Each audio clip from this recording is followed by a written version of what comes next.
Morjesta! Mä oon Marko Poppamieheltä ja tervetuloa Inside Poppamies-sarjan ensimmäiseen jaksoon. Inside Poppamies on sarja, jossa me tullaan kertomaan erilaisia asioista niin kuin poppamiehen elämässä, tuomaan läpinäkyvyyttä, vastuullisuutta ja kaikkea, mitä kuuluu meidän toimintaan. Tässä ensimmäisessä jaksossa me tullaan keskittyyn poppamiehen tuotteiden valmistukseen.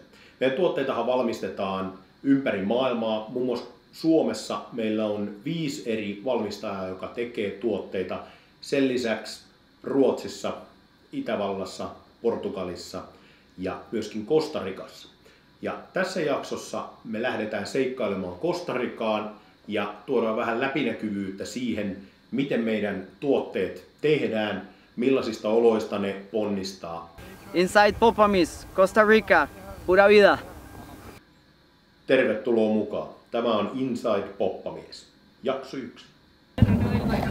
Tervetuloa tänne Inside Poppamies. Tässä on, päästään todellakin kastikkeiden ja niiden raaka-aineiden ytimeen. Täällä ollaan nyt tunti painettu tämmöisessä. Selkeätä tietä on. No niin, ollaan Costa Ricassa ja tultiin vähän tutkimaan meidän tuotteiden tuotantoa, hiilijalanjälkeä ja kaikkea muuta.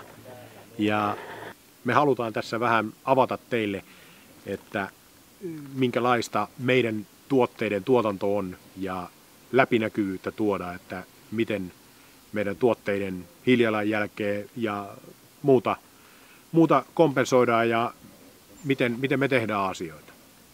Ollaan tällä hetkellä itse asiassa paikassa, missä meidän tuotteiden hiilijalanjälkeä hyvitetään.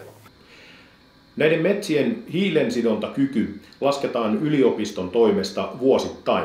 Perustuen millaista puustoa ja kasvillisuutta siellä on, niin pystytään laskemaan tarkasti paljonko hiiltä siihen voidaan sitoa.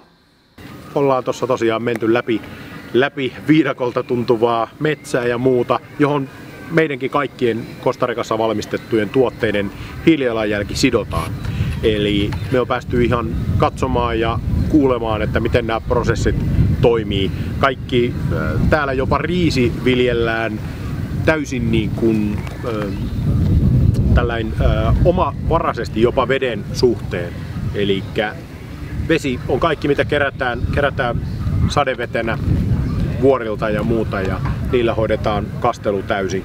Energia tuotetaan riisistä ja muista ylijääneillä niin kuin biomassalla käytännössä ja ylimääräinen sähkö siitä syötetään sitten tonne valtionverkkoon. Täällä on noin 500 työntekijää ja heillä on oma tämmöinen yhteisö täällä rakennettu. Tämä yritys on rakentanut tänne kaikki talot, asunnot työntekijöille, löytyy jalkapallokenttää ja muuta, tuolta löytyy koulu. On ainakin meikäläisen yllättänyt suuresti, että tosiaan työntekijät asuu täällä ja täällä on heille kaikki palvelut ja muuta tämän yrityksen kustantamana, eli he ei joudu maksamaan tästä mitään veroa tai vuokraa tai vastaavaa, vaan tämä on työyhteisö, joka on rakentunut tämän ison maatilaksi, voiko sanoa, mutta tämän koko homman ympärille. No niin, nyt on saavuttu kaikkein pyhimpään eli chilipelloille. Meillä tässä mä seison keskellä Scotch Bonnet ja toisella puolella Carolina Reaper chilejä. Kaikki mitä tässä on kylvetty, niin kaikki on käsityötä. Kerääminen, istuttaminen, muu ja myöskin kaikki kasvatus tapahtuu täysin ilman torjunta-aineita, että voidaan taata puhtain mahdollinen tuote. Se on meille erittäin tärkeää. Kaikki meidän tuotantoerät testataan ja Tullin laboratorio varsinkin on erittäin aktiivinen testaamaan näitä.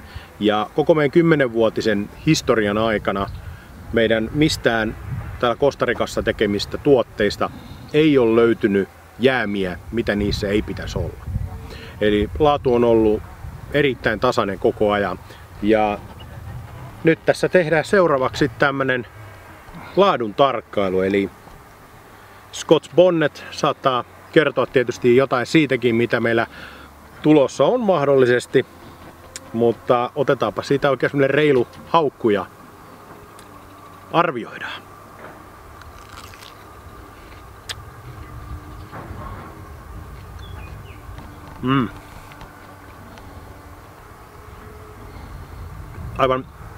Aivan käsittämättömän hedelmäinen. Tulisuuttakin on.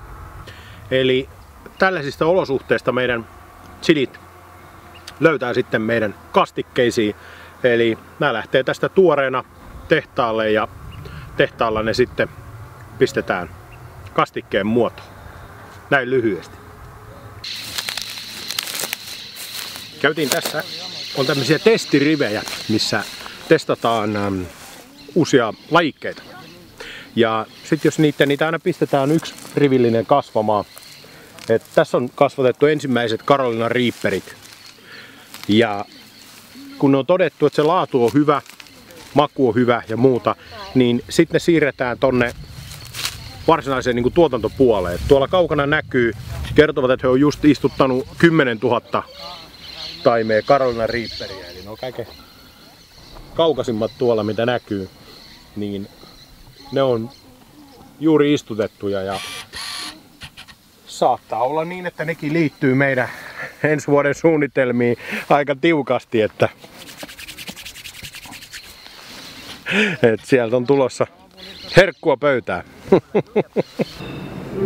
No niin, nyt ollaan saavuttu yhteen pyhimmistä paikoista, eli ihan meidän tuotannon loppusuoralle.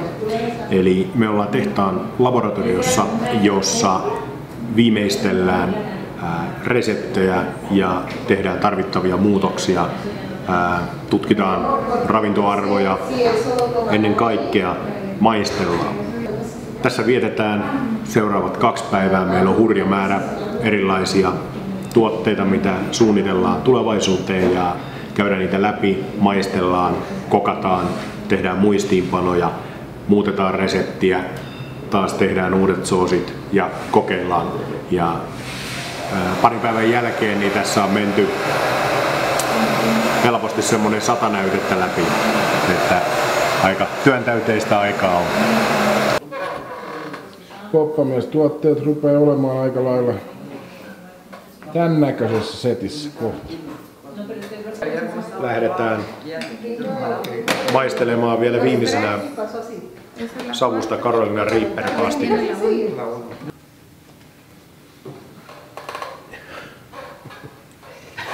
Tämä on tehty kuitenkin useammalla chilillä, että tässä on Carolina Reaperia, tässä on paahdettua habaneroa, niin edespäin. Koitetaan tässä hakea chipotle, koitetaan hakea vähän mikä on oikea makuyhdistelmä, että saadaan Carolina Reaper on jonkun verran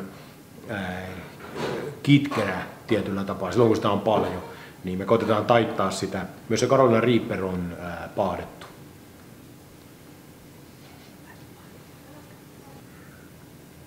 Taste is very good actually.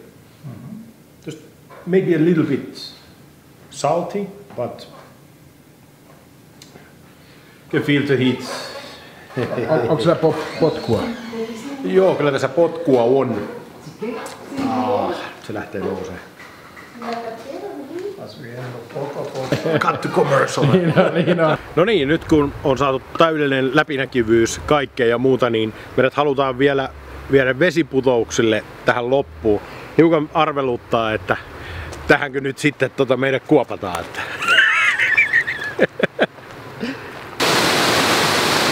Costa Rican luonto on kyllä ihmeellinen asia, ei siitä pääse mihinkään.